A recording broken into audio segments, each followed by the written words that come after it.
अगर आज मैं 2026 में सीएनसी ऑपरेटर की जॉब करता ना, तो मैं कुछ ऐसी गलतियां कभी नहीं करता जो 90% लोग सीएनसी फील्ड ज्वाइन करने के बाद अनजाने में करते हैं।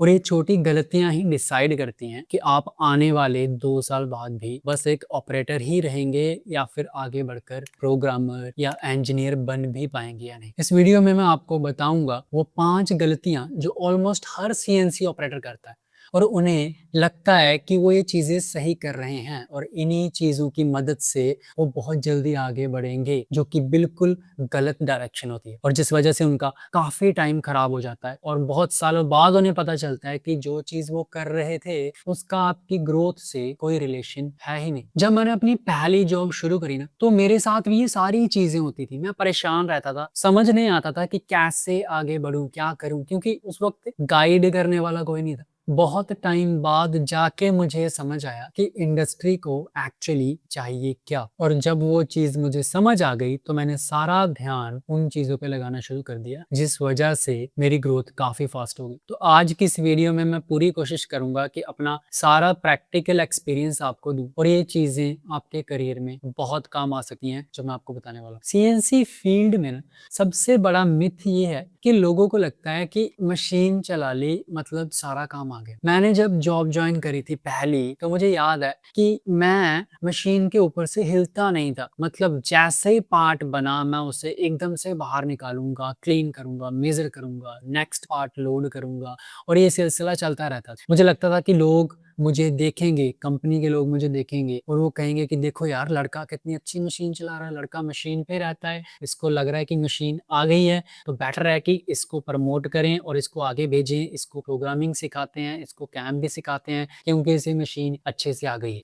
लेकिन रियलिटी ये है कि मशीन चलाना बस एक एंट्री लेवल स्टेप है, असली खेल उसके बाद शुरू होता है। आज की मैन्युफैक्चरिंग इंडस्ट्री बहुत एडवांस हो चुकी है ऑलरेडी। 2026 तक आते आते स्किल्ड ऑपरेटर्स और प्रोग्रामर की डिमांड इतनी बढ़ चुकी है कि हजारों जॉब्स खाली पड़ी हैं, क्योंकि कंपनीज को सिर्फ बटन दबाने वाले या सिर्फ मशीन ऑपरेट करने वाले नहीं चाहिए, उनको चाहिए प्रॉब्लम सॉल्व करने वाले लोग। तो चलिए अपना मेन टॉपिक शुरू करते हैं और समझते हैं कि कौन सी 5 गलतियां कभी नहीं करनी आपने जब भी सीएनसी शॉप फ्लोर ज्वाइन करो। मिस्टेक नंबर 1, सिर्फ बटन दबाने वाले ऑपरेटर बन के रहना। सबसे पहली और सबसे बड़ी प्रॉब्लम जो मैंने देखी है वो ये है कि नए लोग सिर्फ बटन ऑपरेटर बनकर रह जाते हैं। उनका डेली का रूटीन बन जाता है कि साइकिल स्टार्ट का बटन प्रेस किया, बनकर आया हुआ पार्ट बाहर निकाला, उसे चेक किया और बस उनका काम खत्म। ये अप्रोच आपके करियर के लिए बहुत ज्यादा नुकसानदायक, क्योंकि आप मशीन को सिर्फ यूज कर रहे हैं, उसे समझ नहीं रहे। एक सक्सेसफुल मशीनिस्ट बनने के लिए आपको हर प्रोग्राम लाइन का मतलब पता होना चाहिए, जैसे कि प्रोग्राम के अंदर जी कोड्स और एम कोड्स क्या काम करते हैं। जब तक आप इन कोड्स की भाषा को नहीं समझेंगे तब तक आप मशीन से बात नहीं कर पाएंगे और हमेशा दूसरों पर डिपेंडेंट रहेंगे।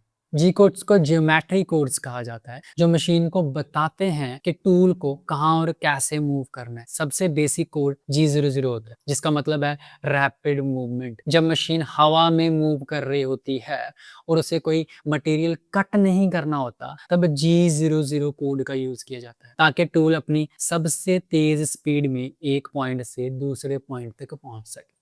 अगर एक ऑपरेटर को G00 का लॉजिक नहीं पता और वो बिना सोचे ही इस कोड के चलते स्पिंडल को पार्ट के बहुत करीब ले आता है, तो एक बहुत बड़ा क्रैश हो सकता है, जिसकी वजह से कंपनी का लाखों का नुकसान हो सकता है। दूसरा सबसे जरूरी कोड है G01, जिसे लीनियर कटिंग मोशन कहा जाता है। G01 कमांड मशीन को बताता है कि टूल को एक स्ट्रेट लाइन में एक स्पेसिफिक फीड रेट के साथ मटेरियल को कट करते हुए आगे कैसे बढ़ाना है। एक नए ऑपरेटर को G00 और G01 के बीच का प्रैक्टिकल डिफरेंस समझना बहुत जरूरी है, क्योंकि यही कोड्स मशीनिंग की फाउंडेशन है। ये सिर्फ एक एग्जांपल थी जो मैंने आपको दी, ऐसे बहुत सारे कोड्स हैं जो मशीन में चलते हैं। एक नए ऑपरेटर को इन बेसिक फंडामेंटल्स पे अपनी पकड़ मजबूत करनी चाहिए, क्योंकि इन्हीं छोटी छोटी डिटेल्स को समझ कर ही आप प्रोग्रामर बनने के शिफ्ट पॉसिबल बना सकते हैं।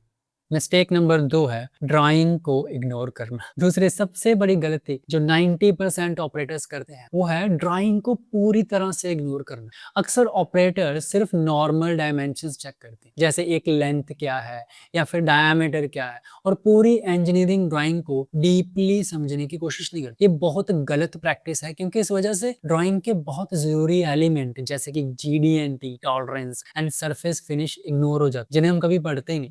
एक फ्रेशर ऑपरेटर के लिए GD&T का नाम सुनने में थोड़ा मुश्किल या फिर एकेडमिक सा लग सकता है कि ये क्या बोल दिया यार, लेकिन इसका सीधा सा मतलब है ज्योमेट्रिक डायमेंशनिंग एंड टॉलरेंसिंग। ये एक ऐसी यूनिवर्सल लैंग्वेज है जो इंजीनियर्स और मैन्युफैक्चरर्स के बीच कम्युनिकेशन को क्लियर करती है। जो पार्ट बनवा रहा है, जिसके लिए हम बना रहे हैं, उससे बातचीत करना आसान हो जाता है, ताकि ड्राइंग को देखकर सबको एक ही बात समझ आए। अगर आप ड्राइंग पढ़ना नहीं जानते तो आप हमेशा अंदाजे पर काम करेंगे, जो मैन्युफैक्चरिंग में बहुत खतरनाक हो सकता है। नॉर्मल डायमेंशन सिर्फ ये बताते हैं कि पार्ट का साइज क्या होगा, जैसे कि किसी होल का डायमीटर 10 मिलीमीटर होना चाहिए, लेकिन GD&T ये बताता है कि वो पार्ट कितना स्ट्रेट, कितना फ्लैट या फिर कितना कंसेंट्रिक होना चाहिए। आपको हर पार्ट के पीछे का लॉजिक समझ आना चाहिए कि टॉलरेंस इतनी टाइट क्यों रखी गई है या फिर ये स्पेसिफिक फीचर इतना इंपॉर्टेंट क्यों है। जब पार्ट्स रियल वर्ल्ड में किसी बड़ी असेंबली का हिस्सा बनते हैं, जैसे किसी गाड़ी का इंजन, हवाई जहाज का टरबाइन या फिर कोई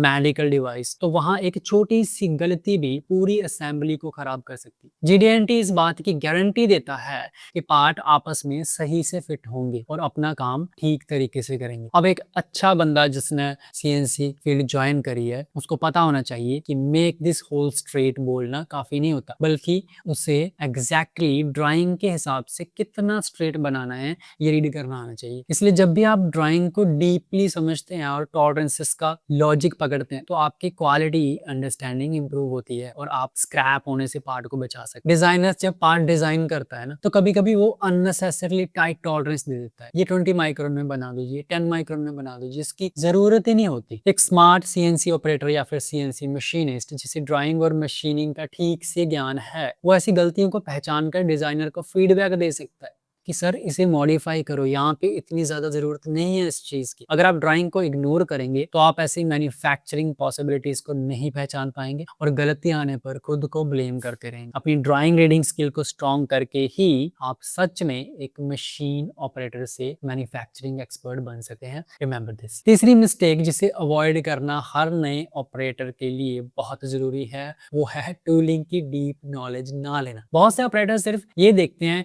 कि टूल होल्डर में कौन सा इंसर्ट लगा हुआ है, उन्हें बस उसका नाम, उसकी शेप पता होती है, लेकिन उसके पीछे की साइंस बिल्कुल नहीं पता होती। ये अप्रोच आपके करियर की ग्रोथ को बुरी तरह रोक सकती है, क्योंकि टूल ज्योमेट्री, इंसर्ट कोटिंग और कार्बाइड ग्रेड का आपके फाइनल पार्ट की क्वालिटी पर बहुत बड़ा इंपैक्ट पड़ता है। आपको प्रैक्टिकली ये सीखना चाहिए कि इंसर्ट का एंगल क्या काम करता है, नोज रेडियस पार्ट की फिनिश को कैसे बदलता है और अलग अलग कार्बाइड ग्रेड किस मटेरियल के लिए बने हैं। CNC इंसर्ट छोटे रिप्लेसेबल कटिंग टूल्स होते हैं जो मशीन में मटेरियल को रिमूव करने के लिए यूज होते हैं। ये आपको पता चल गया होगा। और इनकी पहचान के लिए एक प्रॉपर स्टैंडर्डाइज नेमिंग सिस्टम होता है। इंसर्ट के नाम और नोमेनक्लेचर को समझना एक नए बंदे के लिए सच में एक गेम चेंजर साबित होता है। अगर आप उसको रीड करना सीख लो तो आप बड़ी आसानी से पता कर सकते हो कौन सी इंसर्ट क्यों यूज की जा सकती है और उसके ऊपर रिसर्च भी कर सकते। जैसे अगर आपके पास एक इंसर्ट है जिसका नाम है CNMG 433, तो उसमें पहला लेटर C इसके शेप को दिखाता है, जो कि एक 80 डिग्री का डायमंड शेप होता है। दूसरा लेटर N इंसर्ट के रिलीफ एंगल या फिर क्लियरेंस एंगल को बताता है, इसका मतलब है कि इंसर्ट में 0 डिग्री ड्राफ्ट है। तीसरा लेटर टॉलरेंस, क्लास और चौथा लेटर G उसके क्रॉस सेक्शन या फिर चिप ब्रेकर की डिटेल बताता है। उसके बाद आने वाले नंबर्स जैसे 433 इंसर्ट के साइज, थिकनेस और नोज रेडियस को डिफाइन करते हैं। अगर आप इन शेप्स और एंगल का फर्क नहीं समझेंगे तो आप कभी भी अपने ऑपरेशंस को ऑप्टिमाइज नहीं कर पाओगे। इंटरव्यूज में बता नहीं पाओगे कि आपने पुरानी कंपनी में अपने एक्सपीरियंस में कंपोनेंट काटे कैसे। आपको कटिंग एंगल्स जैसे रेक एंगल और क्लियरेंस एंगल को डीपली समझना पड़ेगा। रेक एंगल ज्यादातर टूल होल्डर से डिसाइड होता है और ये कटिंग प्रेशर और चिप की डायरेक्शन को कंट्रोल करने में मदद करता है। पॉजिटिव रेक एंगल मटेरियल को स्मूथली काटता है और स्पिंडल पे लोड कम डालता है, जबकि नेगेटिव रेक एंगल बहुत मजबूत होता है और हार्ड मटेरियल्स या फिर रफिंग के काम आता है। एक बड़ा नोज एंगल इंसर्ट को एक्स्ट्रा मजबूती देता है और रफिंग ऑपरेशन में अच्छा परफॉर्म करता है।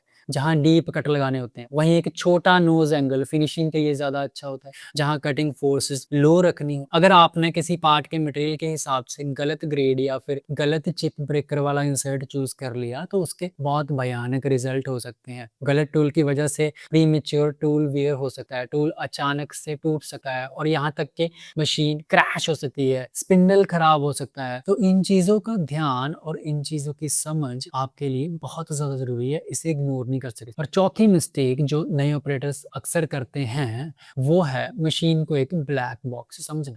उन्हें लगता है कि मशीन के अंदर क्या हो रहा है, उसकी मोटर एक्सिस कैसे काम कर रही है, उसे उन्हें कोई मतलब नहीं है। मशीन काट रही है ना, प्रोग्रामिंग किया, मशीन काट रही है, इतना बहुत है। जब भी मशीन पे कोई एरर आता है, अलार्म आता है, अजीब सी आवाज आती है, तभी वो घबरा जाते हैं और सीधा अपने सुपरवाइजर के पास चले जाएंगे, मेंटेनेंस वालों को बुलाने लगे हैं। ये एक अच्छी बात बिल्कुल नहीं। आपको मशीन की इंटरनल वर्किंग और उसके लॉजिक को समझने की पूरी कोशिश करनी चाहिए। इसके लिए सबसे पहले आपको एक्सिस, मूवमेंट और कोऑर्डिनेट सिस्टम को डीपली सीखना पड़ेगा। मॉडर्न सीएनसी मशीन एक 3D कोऑर्डिनेट सिस्टम पर काम करती है, जिसमें एक्स, वाई और जेड एक्सिस होते हैं। मशीन का अपना एक इंटरनल जीरो पॉइंट होता है, जिसे हम मशीन कोऑर्डिनेट सिस्टम कहते हैं। जब मशीन सुबह स्टार्ट होती है तो वो अपने सारे एक्सिस को मूव करके एक फिजिकल लिमिट स्विच तक ले जाती है। इस प्रोसेस को होमिंग कहते हैं। तो ये सारी चीजें आपको पता होनी चाहिए। वर्क कोऑर्डिनेट सिस्टम यानी WCS क्या होता है, जो आपको हर पार्ट के हिसाब से सेट करना होता है। एक अच्छे फ्रेशर को पता होना चाहिए कि पार्ट का जीरो पॉइंट टेबल पर कहाँ सेट किया गया और मशीन उसे अपने जीरो पॉइंट से कैसे रिलेट करेगी। इसके अलावा आपको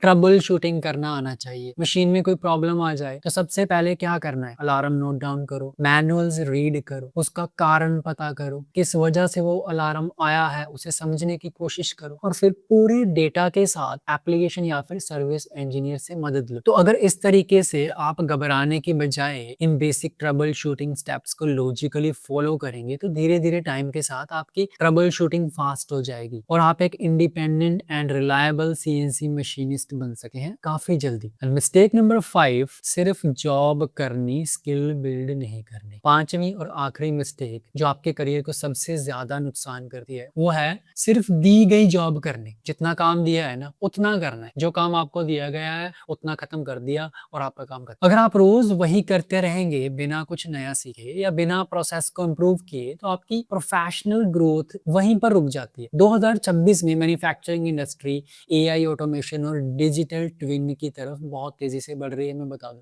कुछ लोगों को और नए ऑपरेटर्स को खास करके डर लगता है कि AI आने से मशीनिस्ट की जॉब चली जाएगी, लेकिन ऐसा बिल्कुल नहीं। AI कभी भी फिजिकली एक लोहे के ब्लॉक में होल ड्रिल नहीं कर सकती या मटेरियल कट नहीं कर सकती। उसके लिए आज भी CNC मशीन और एक स्किल्ड ऑपरेटर की ही जरूरत है। AI सिर्फ एक डिजिटल को पायलट की तरह काम करता है, जो आपकी प्रोग्रामिंग को फास्ट करता है, टूल पाथ को ऑप्टिमाइज कर देगा थोड़ा बहुत, बाकी आपको ही देखना है। तो अगर आप चाहते हैं कि आप इस तेजी से बढ़ती हुई इंडस्ट्री में पीछे ना छूटें तो आपको अपनी रूटीन ड्यूटी के बाद रोज 30 से 60 मिनट एक्स्ट्रा लर्निंग पे देने ही पड़ेंगे। कोई ऑप्शन नहीं है और आपको CNC प्रोग्रामिंग के नए तरीके सीखने ही पड़ेंगे। स्पेशली साइकिल टाइम रिडक्शन पर फोकस करना पड़ेगा। साइकिल टाइम का मतलब होता है कि एक सिंगल पार्ट को पूरी तरह बनने में कितना टाइम लगता है मशीन। इस टाइम को मैथमेटिकली कैलकुलेट करने का formula T is equal to L by feed into N, जहाँ पे L टूल का टोटल ट्रेवल डिस्टेंस है, फीड उसकी स्पीड है और एन स्पिंडल की RPM है।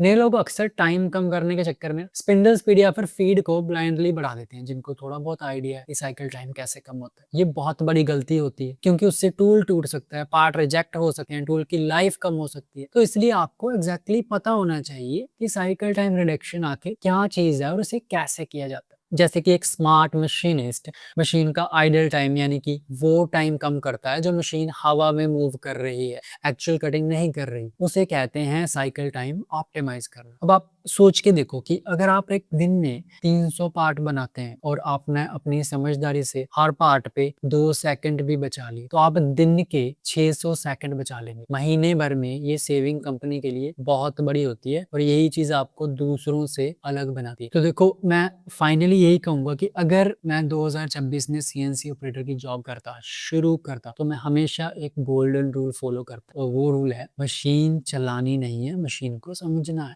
अगर आपने अपनी आदत में इस सिंपल माइंडसेट को बिठा लिया और ये 5 मिस्टेक्स अवॉइड कर दी, तो आप सिर्फ एक एवरेज ऑपरेटर बनकर नहीं रहेंगे, बल्कि आप एक बहुत तेजी से आगे बढ़ने वाले प्रोफेशनल बनेंगे, जिसे कंपनीज खुद आगे बढ़ाना चाहेगी कि इस लड़के को सिखाओ और आगे। और अगर आप सीएनसी मैन्युफैक्चरिंग में सच में एक स्ट्रॉन्ग प्रोफेशनल बनना चाहते हो और अपने फाउंडेशन को एक मजबूत बेस देना चाहते हो, तो आप हमारी वेबसाइट macaveda.com भी विजिट कर सकते हैं, जहाँ पर आपको इन सारी टेक्निकल चीज़ों के बारे में डीप डिटेल्स और कोर्सेज मिलेंगे। और हमारी मैकवेदा सीएनसी क्लासेस एंड्रॉयड ऐप को भी डाउनलोड कर सकते हैं। आई होप कि आपको ये चीज़ें समझ में आई हैं और आप ये गलतियाँ नहीं दोहराओगे और जो चीज़ें मैंने बोली हैं उन पे फोकस करके वो सीखने की कोशिश करोगे। बाकी मिलते हैं नेक्स्ट वीडियो में, तब तक के लिए take care and wish you all the best.